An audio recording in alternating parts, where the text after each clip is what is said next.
There's a risk, I know, but I'm a gambler. I have been all my life. You have to be if you deal in antiques and restore houses and go into debt for all of it, as I have. But when I gamble, I know how to improve the odds. Come on, I'll show you. Williams led me over to a small backgammon table.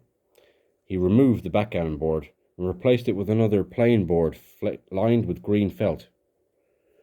I believe in mind control, he said. I think you can influence events by mental concentration. I've invented a game called Psycho Dice. It's very simple. You take 4 dice and you call out 4 numbers between 1 and 6. For example, a 4, a 3, and 2 6s. Then you throw the dice. If any of your numbers come up, then you leave the dice standing and on the board. You continue to roll the remaining dice until all the dice are sitting on the board, showing your set of numbers. You are eliminated if you roll 3 times in succession without getting any of the numbers you need. The object is to get all 4 numbers in the fewest rolls. Williams was sure he could improve his odds by sheer concentration. Dice have 6 sides, he said, so you have a 1 in 6 chance of getting your number when you throw them.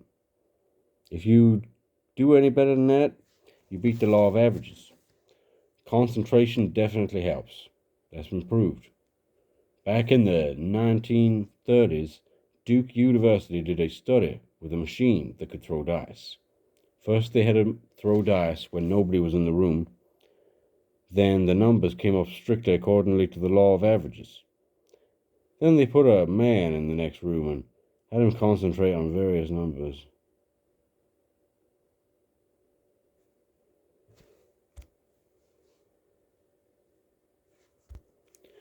Then they put a man in the next room and had him concentrate on various numbers to see if it would beat the odds. It did. Then they put him in the same room, still concentrating, and the machine beat the odds again, by an even wider margin. When the man rolled the dice himself using a cup, he did better still. When he finally rolled the dice with his bare hand, he did best of all. From the few rounds we played, I could not say whether Psycho Dice really worked. Williams had no doubt that it did. He saw proof of it at every turn. When I needed 5 and rolled a 2, he proclaimed, "Aha, you know what's on the other side of a 2, don't you? 5. I could not let this pass.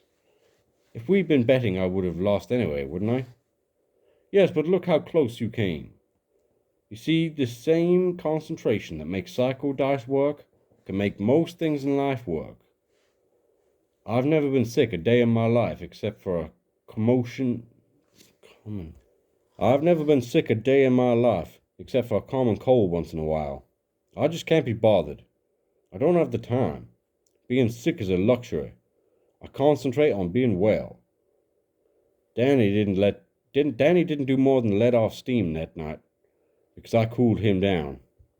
I was concentrating on that. I was tempted to not let that remark pass either, but it was late.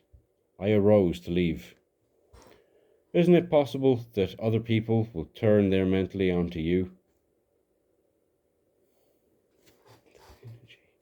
Isn't it possible that other people will turn their mental energy onto you? I asked. They try to all the time, Williams said with a wry smile.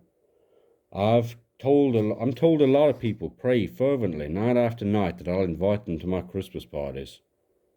I can understand that, I said. From what I've heard, it's the best party in Savannah. I'll invite you to the next one and you can judge it for yourself. Williams penetrated me with a look. You know, I have 2 Christmas parties, not just one. Both a black tie. The first party is the famous one. It's the one that gets written up in the newspapers and the one that the high and mighty of Savannah come to. The second party is for the next night, where the papers would never write about it. It's for gentlemen only. Which party would you like to be invited to? The one, I said, that is least likely to involve gunfire. Fuck's sake. The one, I said, least likely to involve gunfire.